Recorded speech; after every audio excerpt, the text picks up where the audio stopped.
Hi everyone, welcome. This is the presentation for my master thesis. I am Kimia Izadi, and the topic is frequency offset compensation using deep learning for 5G mobile network purposes. Well, here is the agenda for this presentation, and we start with the introduction. Over the last decade, the evolution of wireless system communication has been the focus of intense research. One of the advancements is 5G New Radio, which uses orthogonal frequency division multiplexing, which has been also used in 4G. The main drawback of this modulation is that the OFDM is prone to carrier frequency offset and Doppler effect. On the other hand, in the recent years, artificial intelligence tools and machine learning-based solutions have received much attention in every field due to their flexibility and their efficiency. Telecommunication is no exception. So the objective of this thesis is to develop a model that applies frequency offset compensation on the received distorted signal by using deep learning-based solutions in 5G mobile networks. Talking a bit about the background and theory. So carrier frequency offset refers to the phenomena when there is a difference between the transmitted carrier frequency and that of the received one in the communication systems. In the real world, the received and the transmitted signals are not thoroughly synchronized, and this happens due to various reasons. First of all, the oscillators used on both sides cannot be perfectly identical, therefore there's always a frequency mismatch. Moreover, the changes in temperature or aging of the components and the non-ideal crystal behavior can cause variation in the oscillator's frequencies over time, which results in mismatch again. Another reason is the external noise sources that can distort the transferred signal carrier frequency, like the medium through which the signal travels, or multipath propagation, and the nonlinear channel conditions. The last one is Doppler effect. It is described as the occurrence when the wavelength of a wave changes for a receiver, which is moving relative to the source. So this frequency offset has various consequences. First one is the maximum magnitude is not sampled since the frequency is shifted. This leads to a reduction in the effective magnitude of the transmitted signal. Another consequence or effect is that the system experiences the adverse impacts of the inter-carrier interference among distinct subcarriers or channels. As it is depicted in the picture, when the signal is not sampled at its peak, other subcarriers are not zero anymore and cause interference. So it's important to remove and correct this offset to maintain the signal's integrity and prevent the reduction in the signal-to-noise ratio. There are many conventional ways, and one of them, which is based on the maximum likelihood, is this one presented in this slide. For better performance, it's divided into two subfunctions as inter-FOC and intra-FOC. The inter-FOC addresses the phase misalignment between the OFDM symbols, and the other one, intra-FOC, is for removing the inter-carrier interferences. These equations were used for producing the simulated labeled data for this thesis. It is important to note that two variables impacting the computations are the symbol index and the normalized frequency offset estimation. Here is the methodology. As mentioned earlier, neural networks, or more specifically, deep learning, is selected because of its advantages. Deep learning solutions are effective and efficient as they can learn complicated patterns and relations on their own. They can handle complex large data set and they can be used as predictive models to detect a trend, which is useful for decision-making tasks. They are also compatible with nonlinearity and they can contribute to cost reduction as they can reduce the memory storage needed or the computation needed. They can reduce the cost. However, they often require a large data set to learn efficiently, They are also susceptible to overfitting, which is explained later, and they often are so complicated to explain that it's difficult to figure out how the output is achieved, and it's tough to justify the output. One of the crucial steps for any deep learning use case is the data collection. Before explaining how that is done, in this slide there is an overview of how the OFDM structure is. So OFDM data frame structure consists of radio frames, and each radio frame lasts 10 milliseconds and is made of 10 subframes. And then subframes are divided into slots. The duration of a slot depends on the selected subcarrier spacing and the corresponding numerology. The slots act as the primary units for allocating resources and transmitting data within the time domain. Each slot consists of 14 symbols, and the symbols consist of physical resource blocks. A physical resource block is a combination of adjacent subcarriers in the frequency domain and symbols in the time domain. Each consists of 12 resource elements. The resource element is the smallest unit of the NR or new radio frame structure within the time frequency domain. Typically, each RE represents a single subcarrier within a particular time slot. In this thesis, the numerology that is used is 1, and the subcarrier spacing is 30 kilohertz. So the one radio frame is 10 subframe and 20 slots, which last 10 milliseconds. So each subframe consists of 2 slots. Let's get to how the data is actually collected. The dataset is obtained from simulations conducted using MATLAB. These simulations are structured within a controlled environment provided by Nokia. So each test scenario has 16 antennas, and each antenna has one symbol, and each symbol consists of 4 PRBs, which has 12 RE each. So in total, there are 48 REs per symbol. The RE data format is in I plus JQ format. I indicates the in-phase component, and Q signifies the quadrature part. Um, the data preparation and pre-processing has been done on the data because we want the data to be normalized between 0 to 1, and the symbol index is also added as a feature. It's important to mention that the total number of the data points is 57,000, around 57,000, and the number of training data is around 45,000. So the goal is to develop and design two deep learning models to replace both inter-FOC and intra-FOC. The selected models are multi-layer perceptron, or MLP, and convolutional neural network, or CNN.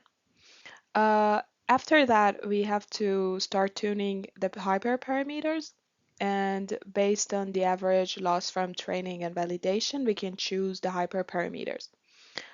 Um, then we have the training loop, which is used for tuning the model's weights to minimize the loss and get the average training loss.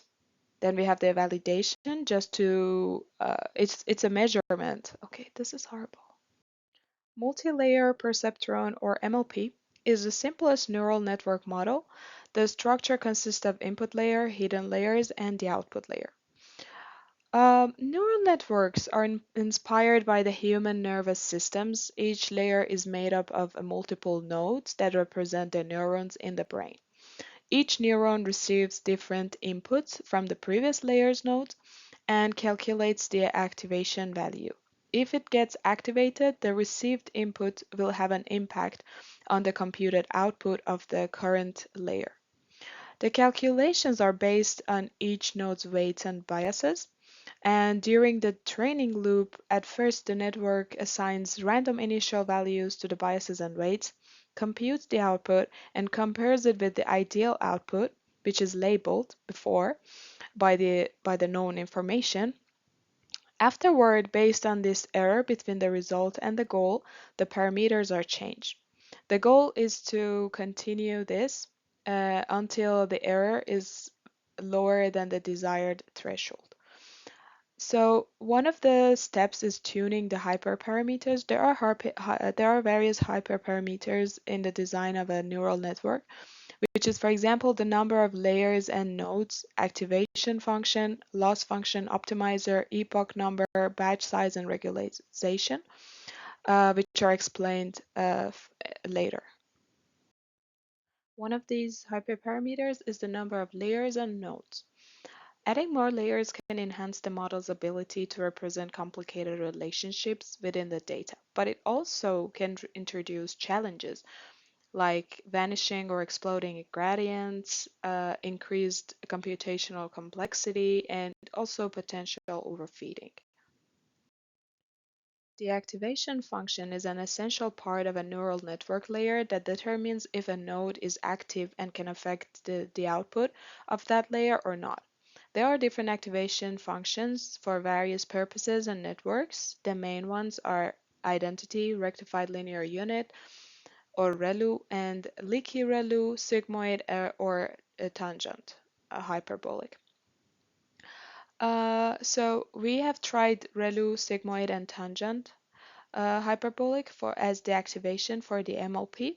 As you can see in the plots, the training and validation loss for the sigmoid is better in a sense that it's smoother, less fluctuation is happening, and there's no overfitting or any divergence between the validation and the training loss. Another two hyperparameters are loss function and the optimizer. Loss function, also known as the cost function, gives a measure of how well the neural network is performing. It's an algorithm that returns the error between the model's prediction and the target. It is later used by the optimizer to determine the learnable values in a way that the optimizer tunes the model's parameters to minimize this error value. One of the simplest and most common loss functions is mean squared error, or MSE, which calculates the square difference between the model's outcome and the expected ideal output, and then computes the average over the whole data set. MSE is used in this project. Talking about the optimizers, Atom optimizers is selected because it is straightforward to implement and efficient to compute. It is resistant to noisy or sparse gradients, and it's suitable for large data sets because it needs a small memory storage. Another hyperparameter is the batch size. It is the number of data points that go through the forward-backward loop of a network. It is important to be set correctly because it affects the convergence and accuracy and also the speed of the calculation. Smaller batch sizes can provide more diverse training examples within each iteration. It results in providing regularization and a low learning rate to stay stable. So it makes them slower because they have to go through the whole data set with a smaller step size and a lower learning rate. But bigger batch sizes have a more representative average of the whole training set, which can be faster but lower accuracy. So we tried a batch size 32, 64, and 128. As it is shown here, the loss function is lower in the batch size 32 compared to 128, but it is important to mention that the computation took a very longer time for 32. To make a balance to both have the faster computation and also a good accuracy, the batch size 64 has been selected. Okay, the next one is the epoch number, which corresponds to the number of times the whole training process is done for the whole training dataset. It's crucial to find an optimal number as it affects the accuracy and the efficiency. If the number is too large, the model might end up overfitting and not performing very well. And if it's too little, maybe it doesn't have enough time to find the underlying patterns. Another thing is regularization. It's techniques to prevent overfitting and improve the model's generalization performance on the new data specifically. Overfitting is when the model performs very well on the training data and goes through all the points, but it fails to perform well on the unseen new data, which we don't want it to happen, and we want to prevent it. There are various techniques like L1 regularization, which adds a penalty term proportional to the absolute value of the coefficients to the loss function. And then there is L2 regularization, which is also called weight decay. It adds a penalty to the traditional loss function. And the next one is dropout, which randomly deactivates a fraction of nodes during the training. Uh, in the MLP, there were no sign of overfitting, so none of these methods have been used, but they have been explored. The second neural network is the convolutional neural network, or CNN, which is commonly used for processing data with a known grid-like structure, like an image or a signal. It has various advantages.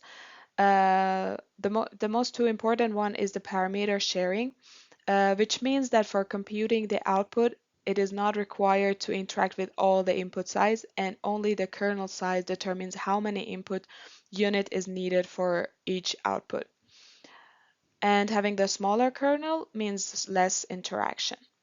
Another advantage is that CNN is invariant to translation, meaning if the input is shifted, the output is shifted the same. One part of a convolutional layer is the max pool layer, or in other words, downsampling. It replaces the output points with a summary statistics derived from its surrounding output values. It is typical that the last convolutional layer does not have a max pool because it can preserve crucial spatial information in the final stages of feature extraction. The last layer has the more abstract and high-level features, so it's better not to downsample it with max pool. As it can be seen in these two plots, the first one is without the last max pool, and the second one has the last max pool. So in the second one, the validation loss started to diverge from the training loss, and it is a sign of overfitting. And also, if you pay attention to the values, the loss values for the first one without the max pool is lower, so it has a better performance. Therefore, in this model, the last layer doesn't have a max pool. One other technique to enhance the performance of the model is batch normalization. It improves the training stability, speed, and the generalization of the deep network. It accelerates the learning by allowing higher learning rates, and it also enhances the stability of the model. It also contribute to the regularization and reduces the need of dropout or any other regularization techniques. In the first plot on the left, batch normalization is used for layer 1 and 2, and then layer 3 is also added, which helped the performance of the model. But when the fourth layer's batch normalization is added, there is sign of overfitting because the validation loss stopped to reducing and the training loss reduces, so they diverge and there is the overfitting. So the batch normalization has been used for only layer 1, 2, and 3. In this part, the results are provided. One of the main factors that is always monitored and used for tuning the model's hyperparameters is the average loss values per epoch. As mentioned before, comparing the validation loss and the training loss gives insights into the model's functionality. If the validation loss increases as the training loss decreases, it suggests that the model is entering the overfitting state. Moreover, fluctuating validation loss can originate from various sources. For example, if the learning rate is too high, the model might overshoot the optimal learning point and get unstable during the learning phase. Or the batch size is too small to make the learning unstable.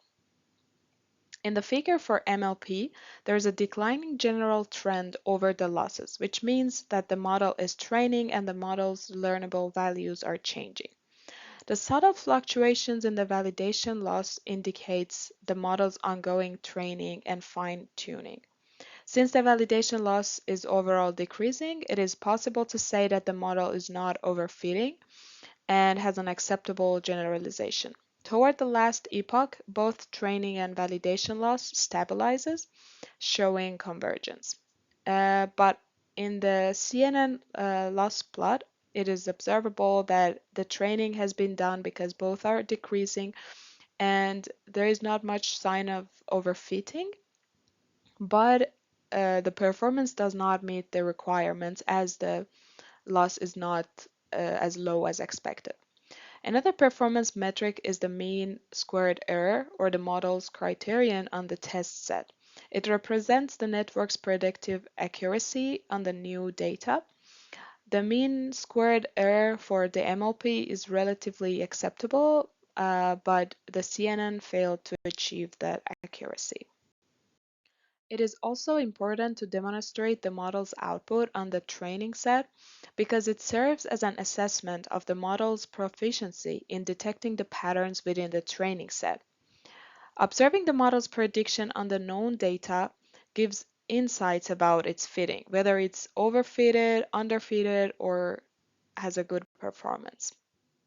As it can be seen, the MLP has a good performance on a random train data point, but the CNN has failed. To evaluate the model's generalization and ability to predict unseen data, a random data point from the test dataset is fed to the networks and the results are presented in this slide.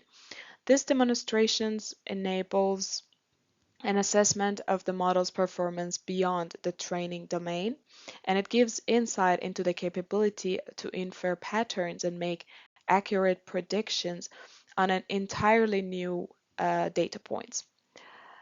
Similar to the trained data, the MLP has an acceptable performance, whereas the CNN outcome is not accurate enough. To conclude this presentation, this thesis introduced deep learning-based approaches for addressing frequency offset compensation in OFDM systems. The training data included varying SNRs, allocating each PRB to a single user, and also consisting of symbol vectors of 48 REs. Two distinct neural network architecture were devised, MLP and CNN. The results indicates that the MLP achieved a precision level comparable to conventional methods and demonstrated a promising potential, whereas the CNN did not reach the expected success. In the future research work, it's possible to further enhance the model performance and extend generalization capabilities.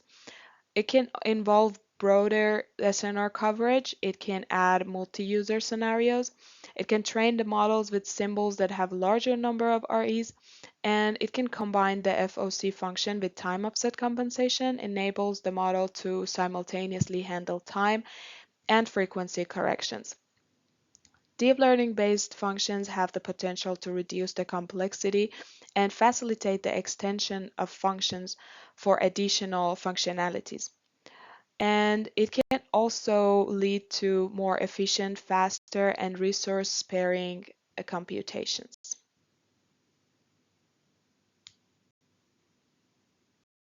Thank you for your attention.